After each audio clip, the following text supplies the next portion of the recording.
Midday Treat with NAZ Elite, a monthly podcast in which I chat with HOKA NAZ Elite team members, and you'll get a behind-the-scenes scoop on their training, racing, and everyday lives. I'm your host, Eric Senseman. You can find our monthly podcast on SoundCloud by searching HOKA NAZ Elite, and you can learn more about the faces behind the team by visiting their website, nazelite.com, their Facebook page, Northern Arizona Elite, or their Instagram and Twitter, both at NAZ_Elite. Welcome to this episode of Midday Treat with NAZ Elite. I welcome this time for the second time maybe on the podcast. Maybe third. Yeah, I think it's the third time. Matt Baxter, welcome. Wow, thanks for having me on again. I think this is the third time, now that I think about it. So we had the initial podcast when you got on the team, and then we had the podcast before Rock and Roll. Yep. San Jose, was it? Yeah. Which you won. Yeah. Congratulations. Oh, mate, thank you. Yeah. Yes. But we're not here to talk about running per se. In some sense, we're here to talk about your book, which is coming out. And for those of you watching, you can see it here. It's called Hurt Me If You Can. So first things first, you are now the second author on the team that I'm aware of. I guess you could say third behind Ben and Scott. I guess that's true. So my first question is, are you trying to be Scott Fauble? Am I trying to be him? Oh, that's a tough question because he's not necessarily a person I want to be like. But, I mean, seeing what Ben and Scott did with Inside a Marathon, I mean, I had been writing this a bit before being on the team, but it was definitely seeing them producing the book and putting it out, it made me think more about the possibility of producing this one in a hard copy, I guess. Sure. And yeah, I did. So we'll talk about what led you to write the book, of course. But it does predate you getting on the NAZ team. So maybe we should go back. So tell me about the book. It's about your high school running experience. Yep. That's all I know. Yep. So tell me more. Yeah, for sure. So I'll go back to even how it came about writing it, because I think that gives good context to what the book is about. So I released a diary about my 2017 season at NAU, the cross-country season where I got second as an individual and our team won an individual title. And the feedback I got from that, one of the really interesting things that came about that was I was getting feedback from a lot of high school athletes, and they were more interested in the times in the diary when I was talking about struggling in a workout or some of the really tough experiences I was having, and they were more interested in that than they were with me getting second or our team winning. And so I thought maybe there's a bit of a hole in the literature, you could say, with justifying the high school athletes experience with dealing with adversity. And so that kind of spurred a little bit of, well, maybe I could write something that a high schooler could pick up and read, and it could be something that they would relate to, but it would also be a story where anyone who read it would at least find it interesting. So the book is targeted most specifically at high school in terms of the themes throughout, but it's also something where anyone, I guess, could pick it up and read it. And so the book itself, it follows my journey from 2008 to 2012 when I was in high school in New Zealand. And it starts off with me having this desire to do anything but run. I knew I was an okay runner going into high school, but it was not something that remotely interested me. And so, but then a few things came up early on in my time in high school, which led me to joining the New Plymouth Boys High School cross-country team. And then from there, my love for running just kind of exploded, I guess. And every year I got more and more dedicated to it. But at the same time, I always had these anticipations of how going on a trip would look. That I'm going to go on a trip, I'm going to get a PR, and it's going to be the best time of my life. And as the years go by, I start learning that things don't always go to plan. And in the end, the book is basically building towards my final year where I'm trying to go for our high school 3,000 meter title and also a high school record, and trying to basically accumulate a couple of national titles in my final year. Do we want a spoiler alert and talk about whether or not you were successful? Oh, well, I mean, you could probably look that up outside of this, whether or not, but I think the end, it goes in a good way where the end finishes with, it starts going towards a bit of a high point. And I guess, the readers can read to see how things exactly turn out there. Sure. So what about the high school running experience? What about it do you think people would find captivating? Let's say non-high school runners. My mom, for example. Oh, for sure. Yeah, 50 I know your mom. Something. Right. Never ran in high school. So someone like that, what do you think they would gather in reading this book? Yes, I think this book, although it is focused on high school, I mean, the subtitle is The Tales of a High School Runner, but the more you read it, the more you start seeing how running isn't always the core theme throughout it. In certain parts, definitely it is. I'm talking about stories which are specifically running related, but then there are other times where I'm talking about being on a trip somewhere, which is a running trip, but I hardly talk about running at all because of the other experiences that go along. And so I hope that for some people they could read this and maybe the running stories they don't resonate as much with those, but they can feel more attached to some of the high school experiences, I guess. And this book goes into details of my struggles of just being a teenager in general, and struggles of being an athlete as well as a student, which doesn't have to be running specific. And I hope that some people read it just brings them back to their high school days. Not everything is dark and gloomy. I try and make this book as fun as I possibly can, mixed in with some really tough times.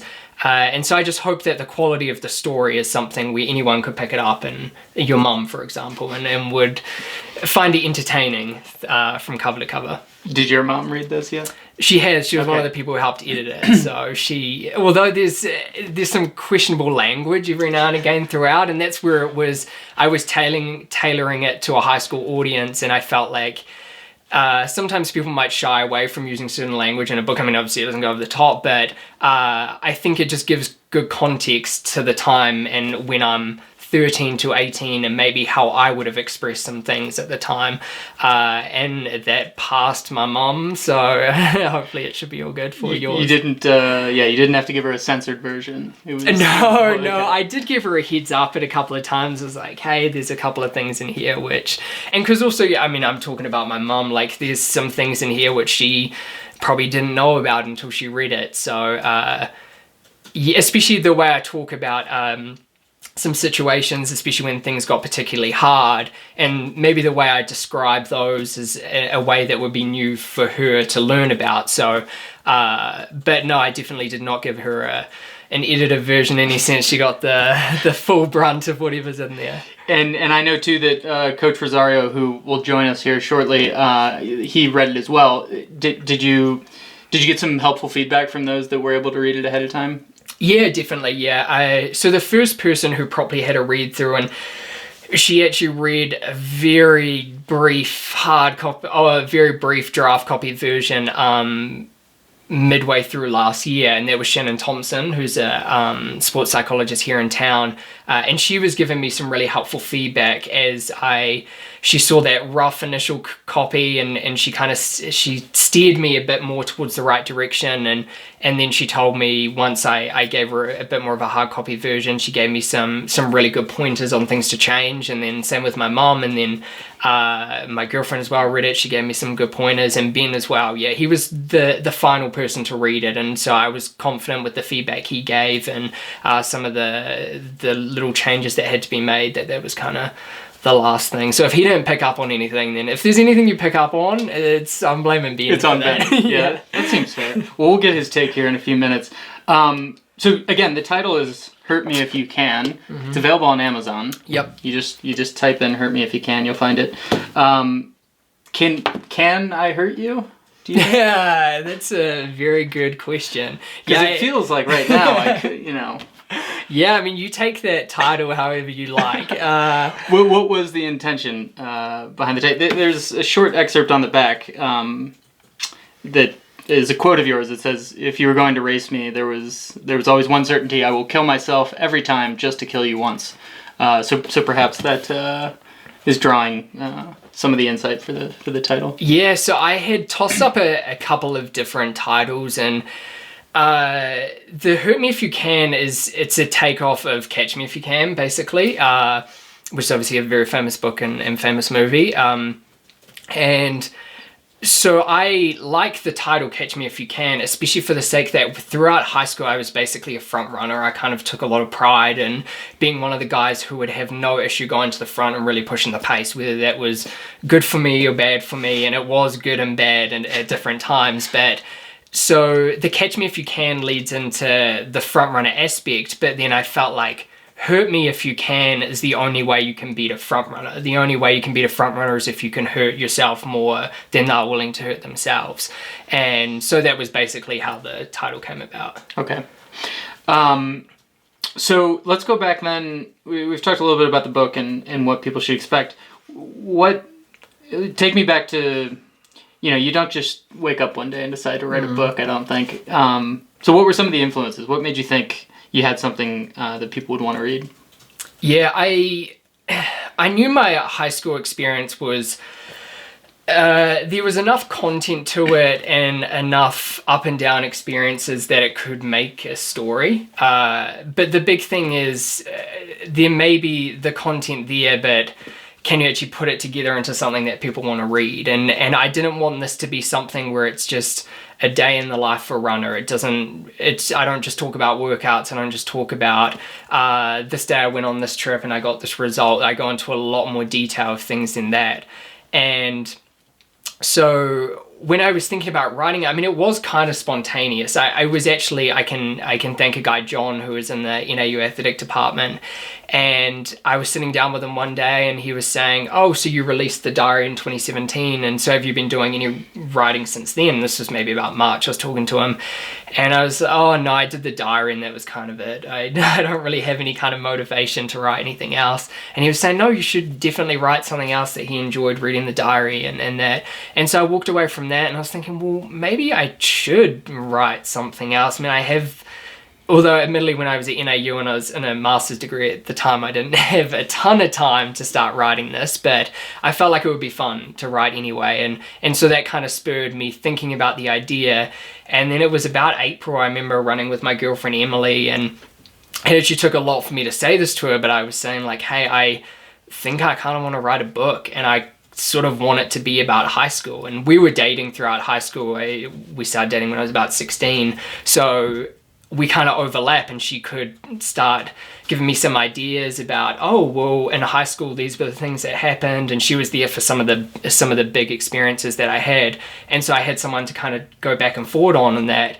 And then it just got to a point where I was like, I'm going to sit down and start writing things. And I started really getting into it over the summer of 2018. And then as school started again, I kind of put it to the side.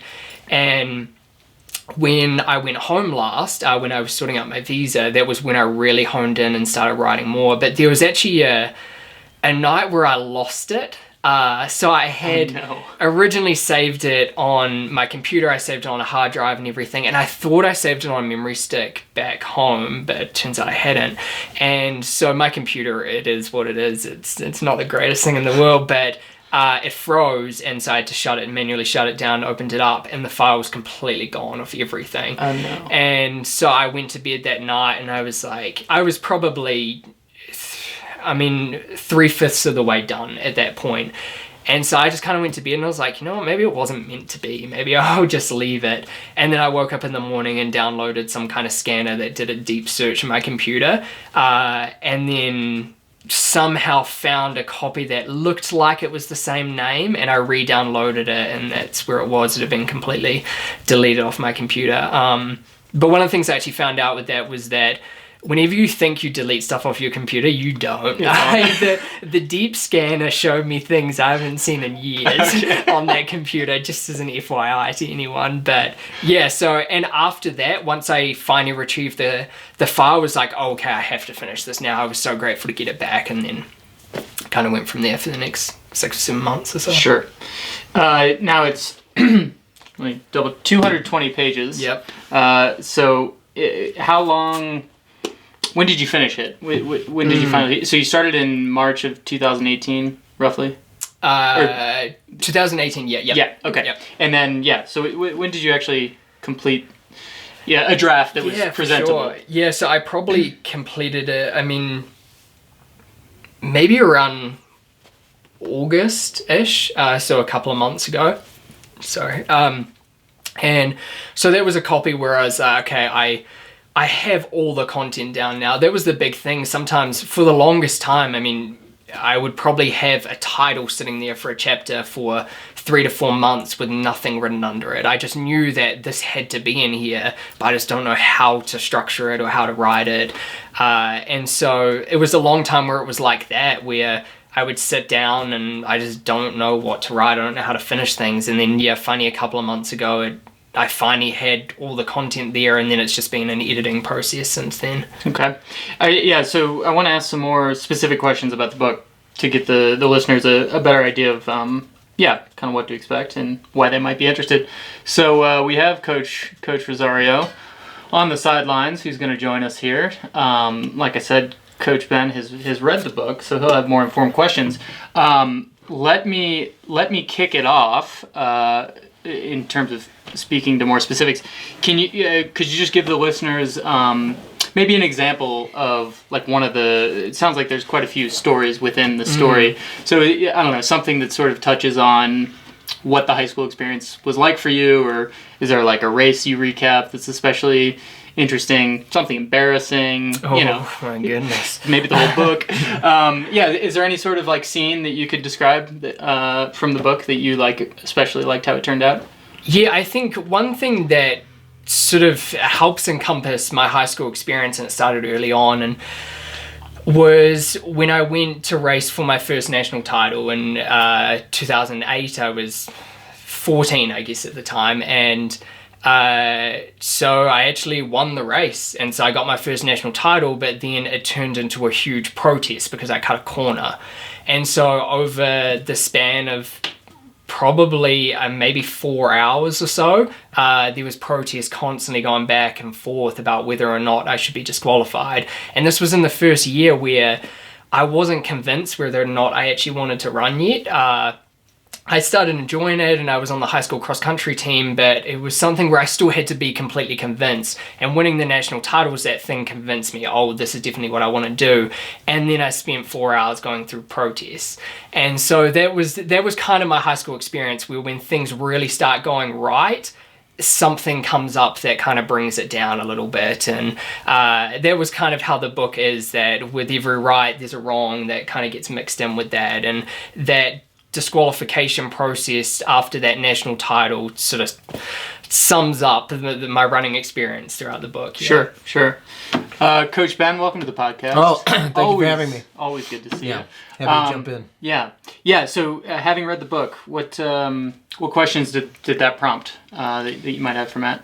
Well, first of all, I'd say that, and I told Matt this, that I think when you're giving a speech in front of a crowd, or if you're writing a book of this nature, yes, you're telling your story, or in the case of a speech, you're telling a story, but you're really trying to get the audience or the readers to connect with it in such a way that they kind of say, oh, yeah, that's totally what it's like. That's why everybody loves Once a Runner. Because they read the book. That's fiction, of course, sort of, based on some real things, I think. But you read Once a Runner, you're like, yes, this is what it's like. This is exactly what it's like. And that's what I felt about this book, because it took me back to high school. It's like, yes, this is exactly what it's like to be hanging out with your buddies on a trip, and you're messing around and you're doing stupid stuff and you're getting in trouble, and it's so fun. Also, Matt was a little bit of a hoodlum, as a youth, which as was I, so I definitely connected with that as well, and that idea that,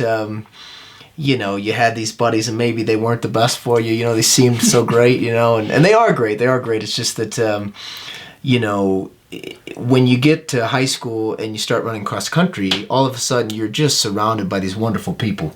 And whether it's your coaches, and he talks about his coaches, or your teammates, it just tends to be a really genuinely good group of folks to surround yourself with.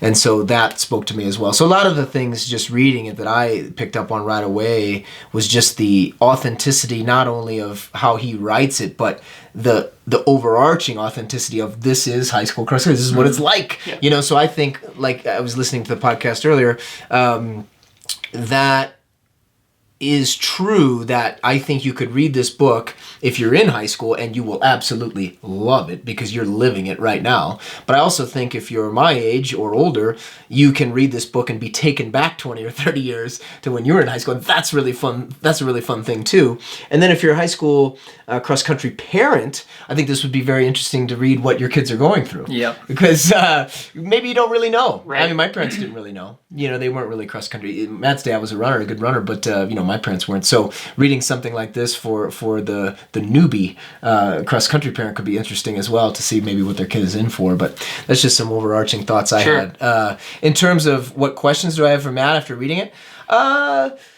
You know, I some of them you already asked about the process, because I find that to be interesting. Yep. In terms of what actually happened in the book and some of those things, I would say, because I know that people ask Fauble this all the time with some of the things he shared in Inside a Marathon. How hard was it to share some of the tough things? Because I don't want to give away the stories, but, you know, he had some tough things happen to him with his family, you know, personal things that really, quote unquote, didn't have anything to do with running. Of course they do, because they affect your running. Yeah. But how difficult was it to include those things? Yeah, and I knew when I was first going to start writing this that if I'm talking about high school, that those experiences feed into that high school experience. And definitely, I'd say it's not necessarily hard writing some of those things down, but it's hard giving them detail and hard giving them something where someone can read it and almost feel like you were there. That's where it starts getting difficult, because you... I mean, I found when I was writing, I would often use music to invoke some kind of emotion that helps writing a certain chapter or section. And I find, like, when I'm writing some of those hard sections, I gotta listen to some kind of music that really brings me down. And I mean, it helps in the end with writing and giving context to some of those experiences. But yeah, it's difficult. And then it was even hard giving this copy to my mum and saying, like, hey, can you review this? But I want you to know that I'm also within this, I talk about some things which are kind of difficult, but I also want you to understand, I mean, I even told her this, that there are a couple of points where it sounds like I might not have been okay, but I was for the most part. So I wanted her to know that there was nothing that she had to be worried about when I was going through maybe some struggles throughout this. I guess to piggyback on that, on the other hand, what were some of the easier things for you to, like, what just came to you really easily, like writing about races maybe, or yeah. Yeah, I found the races were sometimes hard to write about because I wanted to go into detail with them, and I wanted to really try and think about, if someone was reading this, how could they read it in a way that makes them feel like they were there, sort of thing. The things that were easy to write about, and some of the things that just came to me, was when I'm joking around in the book. Like, there's one section, for example, called Sex Ed. You understand the context if you read it, but that pretty much came to me like that. I spent a couple hours sitting down, a few pages just came right out, just because I'm having fun writing something which I hope a reader would have fun reading. Those were the easy sections, the ones that... And then sometimes I would sit there for ages and I can't think of anything. And then other times I would sit there and a whole chapter would come out. It all depended on how I was feeling or what I'd been maybe thinking about during the day, yeah. I have a question. So you've chosen a format in which you sort of break away from the story at the beginning of some chapters and write almost an essay or almost a poem, I suppose. Mm-hmm. So is that something that you had envisioned from the beginning, or is that something you put in later? And do you like that kind of writing? Yes, I personally, I love creative writing. I loved English when I was at high school, but it's funny because I love English and I love creative writing, but if you ask me about some of the specifics of English in general, like what's nouns and verbs and all that kind of specific, I couldn't even tell you. I don't know. I honestly don't. I know. I edited the book. No, I'm just kidding. Kidding. But I just enjoy the writing aspect of it, and I had written some of those before, just because I love going into the creative sort of space that preluded all those chapters. And so I was thinking about, okay, so I've already written some of these things, where are they going to fit? And so, for example, there's one, it's kind of like a poem-esque creative writing type thing at the start of 2012 called The Cliff. And there was something I actually wrote at the start of 2018. It was when I had a really rough indoor season with NAU, and I remember coming back one night and I couldn't sleep, and so I sat up and I wrote this thing called The Cliff for an hour.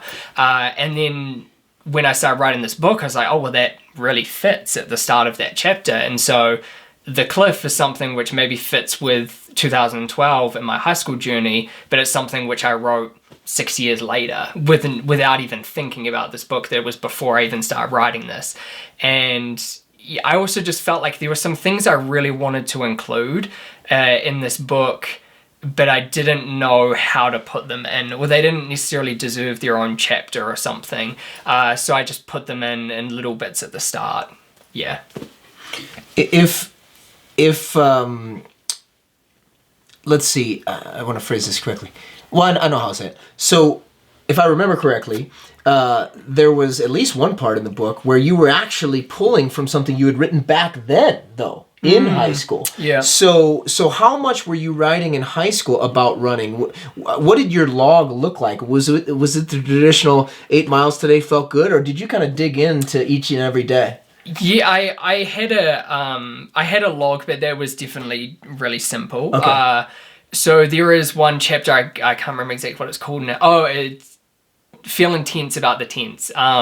And so that I had an essay which I wrote in one of my English classes about that race that I talk about.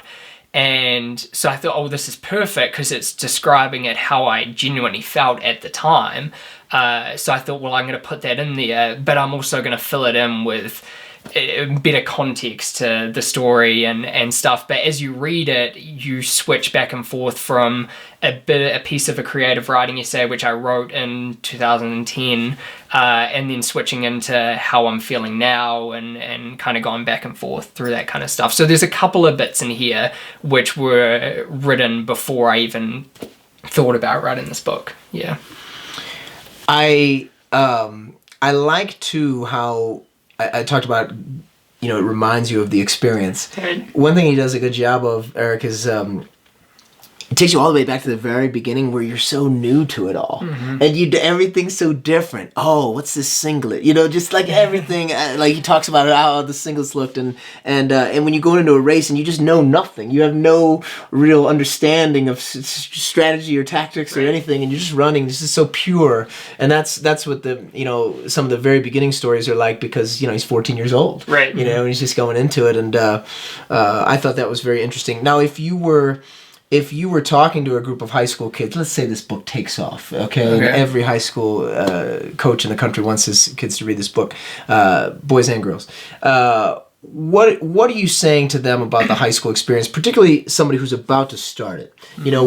What do they need to give to this experience? Because there's a lot that we all take from these experiences. We talk about how we're surrounding ourselves with these wonderful people. What do you have to do as one of those people? And I think you do a good job of that in the book. But if you're talking to a group, what do they need to do to ingratiate themselves and become a part of that team?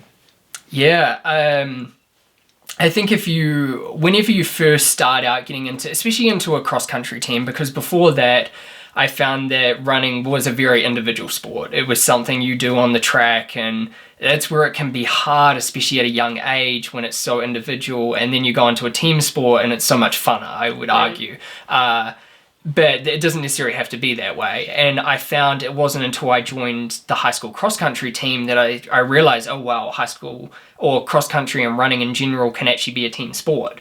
And so, but it's also, when you first start out running, it's going to be different, and especially as you start taking it more and more seriously, it's something where you can't keep comparing it to other sports. And that was what I think I did at first. I was thinking, running, it's not that fun because it's not rugby, or it's not that fun because it's not soccer or something like that, but you need to get out of that mindset of comparing it to these other sports. No, it's not like rugby, it's not like soccer, it's fun in its own way, and you have to find that fun. And it's also something where you could easily get away with doing a team sport, for example, like rugby, as I use in that book, where you don't have to get along with your team great to still have fun. Because you're going out there, you're tackling people, and it's a big team thing, and it's fun.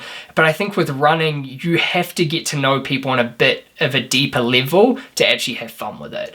Because you're out running on your own, or you're running with a team, and if you don't get along with those people, those are going to be some long, grinding runs together. And that's where I think running is unique, that you can actually get to know people a lot better than you might in some other team sports. And that's something you might not pick up in your first year as you're just starting to get to know people. But by the time you finish, you're going to have friends for life, and people who you're going to keep in contact with well past high school.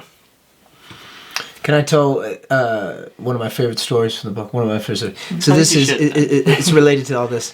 One thing that's cool about running is you end up, when you get into it, you do these things that no one else would ever do. And you tell this story about he and his buddies, his teammates. They go out to the track, and it's nighttime, and it's pouring down rain, and they run these quarters. They're doing 10 quarters or whatever on the track, so switching off leads, and he describes it in such detail, and they're just totally soaked.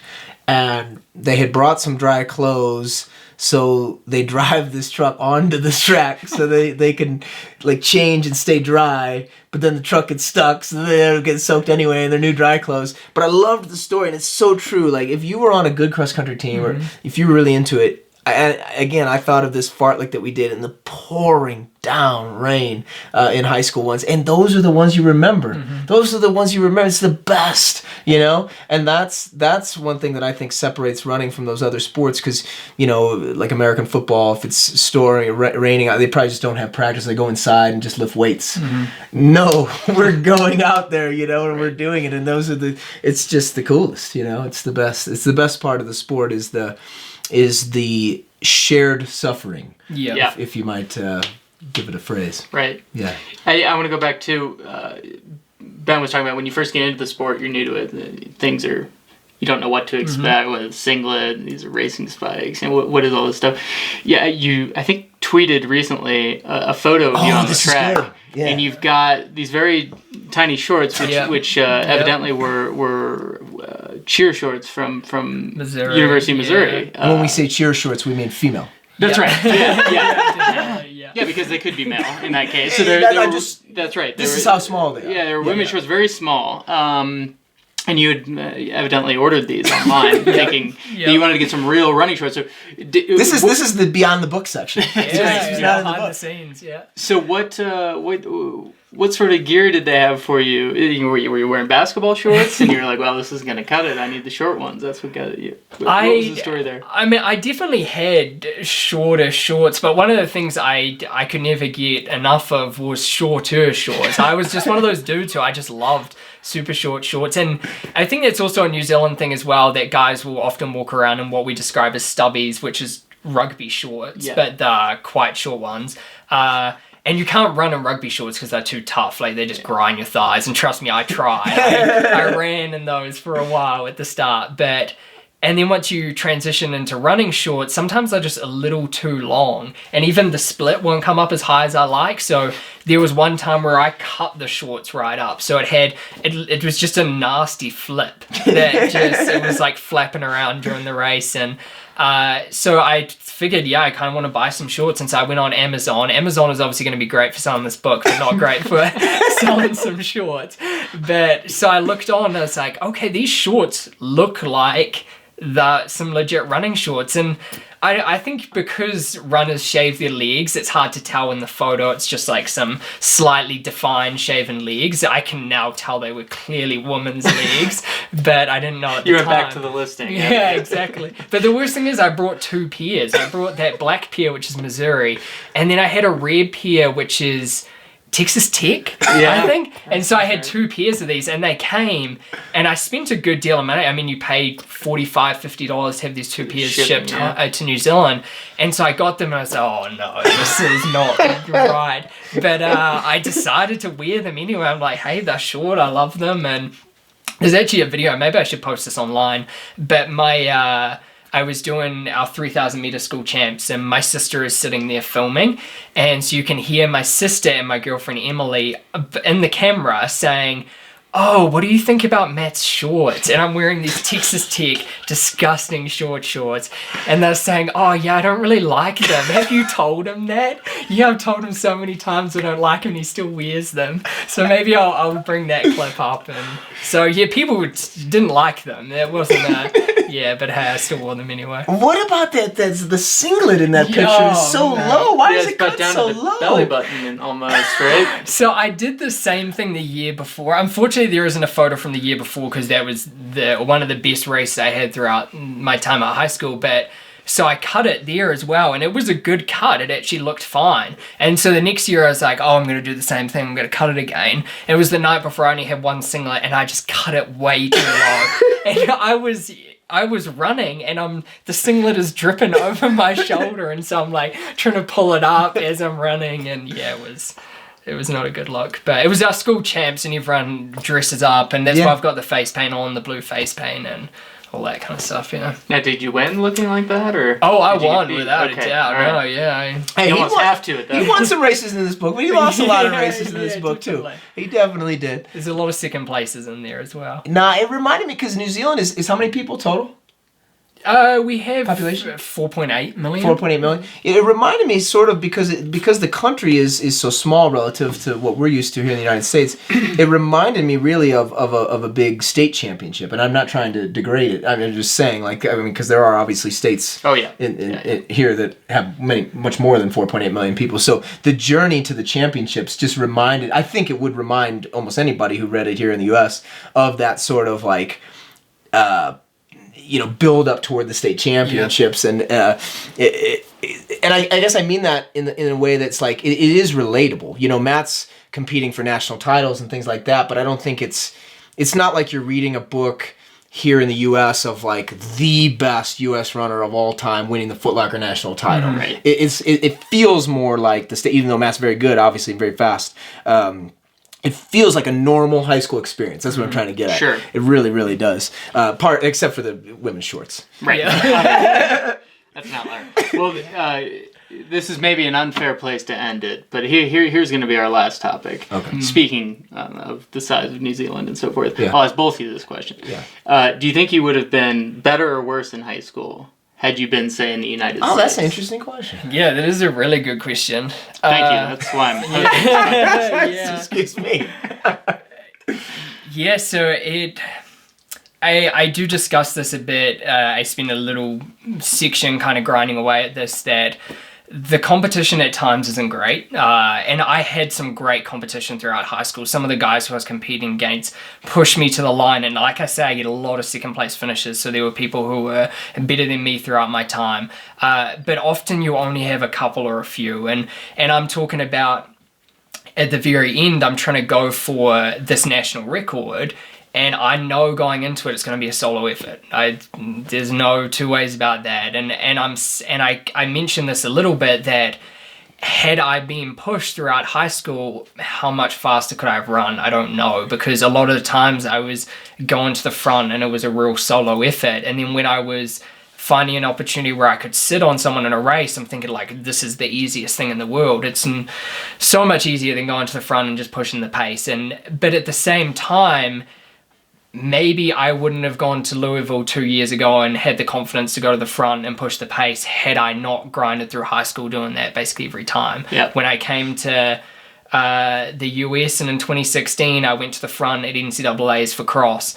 And a lot of people are saying, why would you do that? This is the biggest race of, the calendar year. And you're going out to the front like you're just kind of playing around with it. And I'm like, well, that's just what I'm used to doing. I'm not scared of going out to the front. So I think it benefits you in some ways like that. But other times I would have loved the competition, and I would have loved to have seen what at times I might have been able to run if I was getting pushed in a few more races. Sure. Yeah. What's your perspective on that, Ben? Well, I don't want to have the last word. I want him to have the last word. It's his book, but I certainly agree with all of that. And Coach Smith and I were just having a chat the other day after the NCAA meet, a couple of days after, and we were talking about how sometimes the international athletes have that very advantage. They're always used to running up front, and they haven't been beaten down. In the U.S., sometimes there is that. I mean, look, you can only lose so many times before it starts to become a habit. Right. And so really. Yeah. So for people like Matt or Jordy Beamish on the NAU team or whoever it might be, right? They're coming over from countries where oftentimes where they were used to winning, and they were going for national championships and things like that. And so they go to what we call our national championship. And why wouldn't you go to the front? They're just less scared. They're less intimidated because they don't have this history of putting the NCAA meet on a pedestal. Yeah. Right. And quite frankly, just the history of not being up front in big national type races. And so I agree that I think that's a big advantage. And then, of course, like you said, there's tons of advantages to being over here, and the competition is great, and you really get pushed to the limit so much more often than you do in a smaller country. Sure. Well, Matt, we'll give you the last word. So what do you have for the listeners to close here? What are you most proud of? Just having written the book? Was that... Oh, man. I mean, just finishing it. Yeah. It was nice to have it done. But I hope if anyone does read it that, I mean, hopefully people read it. But, have a little more confidence. Yeah. When people For all you readers exactly. out there. All you readers, yeah.